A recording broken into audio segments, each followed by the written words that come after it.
All right, welcome in. It is the August 28th edition of the Breer Report. We got a mailbag edition coming for you.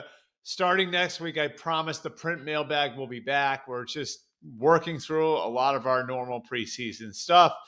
Once we get into the normal flow of the season, then you will get your print mailbag back. But for now, I did want to answer a few of your questions here. We are just 1 week away from the season opener and just 10 days away from the first full Sunday of NFL games. Finally, almost there. The first question for this week comes from Charlie. That's at CM Sinclair. What are your expectations from the Chargers offense? And this is an interesting question, Charlie, because I would have said a couple of weeks ago that they would be sky high, that I think they finally got their identity. You can see it, when you actually get your eyes on them in person, the size that they bring to the table, the vision that Jim Harbaugh has for his offense, the vision for what Jim Harbaugh built at Stanford, at Michigan, with the Niners is coming together there. And again, you just see it in the raw size of the group. And then they lost Rashawn Slater. And yes, they're as prepared to deal with a tackle loss as anybody in all of football. First of all, Rashawn Slater's their left tackle. Joe Alt is their right tackle. Joe Alt, who blocks out the sun, is a really good right tackle, but his natural position is actually left tackle. That's what he played at Notre Dame. And so they can flip him right over to the left side, which is, the first shot they're going to take at this. Then they've got Trey Pipkins and Jamari Sawyer as pieces that they can use at the right tackle spot. So I am a little bit concerned about that, but they do have Mekhi Becton to the line. They do have Zion Johnson back. They do have Bradley Bozeman back. So this went from potentially being maybe one of the 3 or 4 best lines in football to maybe just top 10. I mean, losing Slater hurts, but they still have really good players there. And then I think you look across the board, and I think you can see a lot of competition and excitement at different positions.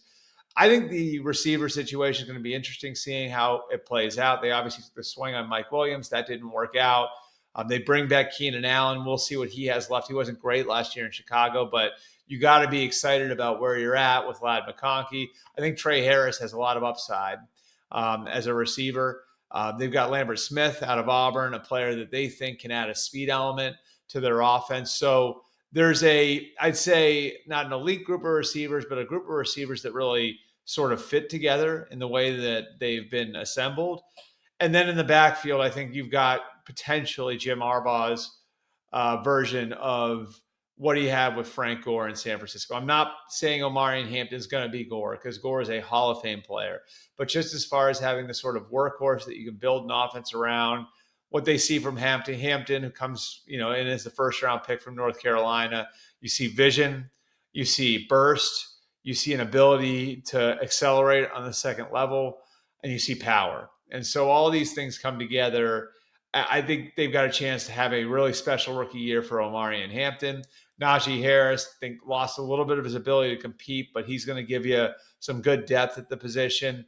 And, the offensive line, you're managing that loss of Rashawn Slater, but it still should be one of the better groups in the league. Certainly one of the top half, in the top half of offensive lines across the NFL.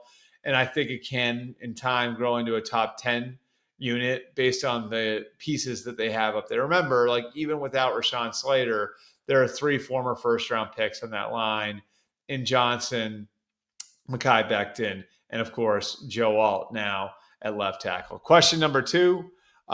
This is coming from Drake Wally. That's at D Walster Drake. Do you really believe that sitting Anthony Richardson for year 3 can benefit him? Regardless of what happens with DJ, it seems they've greatly overestimated their ability to develop such an inexperienced and raw quarterback.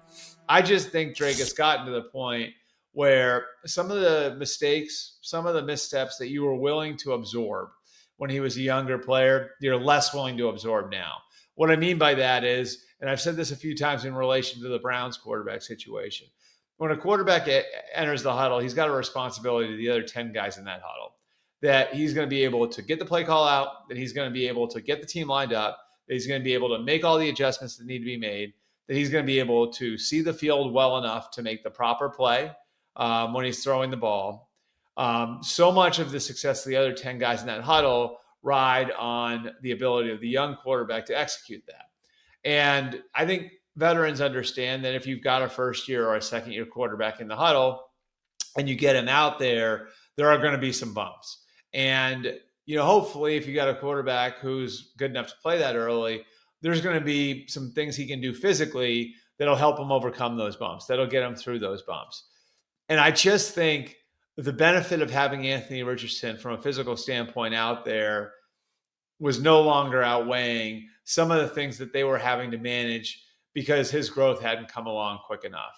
And, they were really hoping when they benched him and then brought him back last year that the light would turn on. And it did to a degree. Like he did wind up, putting his pedal to the metal to some degree from a work ethic standpoint, a little bit more than he had in the past. But I think the issue for them was the mistakes kept coming and there wasn't the level of progress that they needed. And so for those other 10 guys in the huddle, are you giving them the best answer?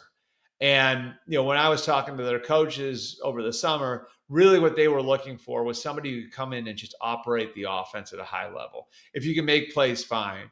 But they felt like they've got the talent there up to a level now, even losing Will Fries and Ryan Kelly in the offensive line, with the three receivers that they've put together, Michael Pittman, Josh Downs, and Alec Pierce.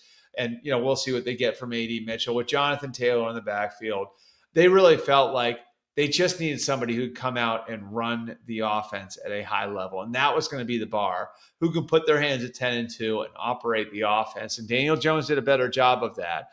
And so, I think if you look at Shane Steichen's history, you look at Jim Bob Cooter's history, you look at what they've been able to do at the quarterback position over the years. You look at what Shane was able to do in building an offense for Jalen Hurts in Philadelphia. You look at the year he was able to get out of Justin Herbert when Herbert was a rookie with the Chargers. I think it's really hard to look at him and say that guy can't develop a young quarterback. I think at some point you have to put this in the player. And I think that point for the Colts came now was, we've had the training wheels on for long enough. Last year, we wanted to put together a quarterback room that was going to support him, and Joe Flacco was going to come in and be a support system for him. And this year, it was, now you got to compete.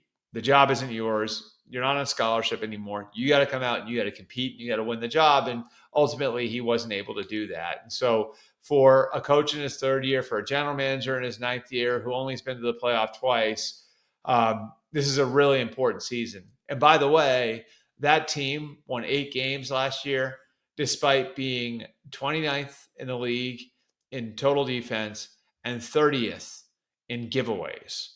And so they feel like if they can clean up those two areas, they brought in Lou Anarumo to clean up the defense, and they need to play cleaner on offense, then they can be a playoff team. And obviously they felt like it just wasn't going to work with Anthony Richardson in there at quarterback if they wanted to make the improvements they wanted to make. Finally, question number 3 from B Money. That's at Shearer 101. Do the Bills have enough pass rush this year? The answer to that question is yes, because they can come at you in waves and because they have a bunch of capable guys. And I think, you look at the interior, right? What they're going to be able to do in the interior. We know what they've got in Ed Oliver. They got 2 really talented rookies and TJ Sanders and Deion Walker. Like, they believe that those 2 guys can really play. And then out on the edge, all right, you've got guys that you're going to be able to rotate through. And, you look at AJ Epinesa and Greg Rousseau as guys who can play as 3-down players, but you don't need to have them out there all the time. They feel like there's still upside to tap into with Greg Rousseau. Then you bring in Landon Jackson as a big, long, tough rookie who can also eat up some of those snaps. And then with Joey Bosa, yes, he's had the injury issues, and yes, that's something to monitor. But, you look at where Joey is and where he's going and the way you get the most out of him at this stage of his career. And isn't that sort of what Von Miller was last year? So you've got the blueprint for how you got more out of Von Miller last year and using him less. And so you plug Joey Bosa into the Von Miller role, And now I think you've got something. And here's the other thing. Offensively, that team should be really good again. So you could be talking about playing with big leads, getting teams in long yardage a little easier, putting them in obvious passing situations more frequently. I think the Bills will be just fine with their pass rush because they have so many answers. Again, they don't have a Micah Parsons, they don't have a TJ Watt, they don't have a Myles Garrett, but because they've got a big number of capable guys, they're going to be able to come at you in waves, have fresh legs out there late in the games, and ultimately, I think, be playing from ahead quite a bit, which will help as well. Appreciate you guys coming out. As always, as we go into the season, we'll take all of your comments, anything you got for us. You can reach out to me on Twitter at Albert Breer, on Facebook at Albert R. Breer, on Instagram at Albert_Breer. We got a ton more coming for you. So again, like any feedback is welcome, and we will see you next week for week 1 with another couple of Breer reports and another one of these video mailbags.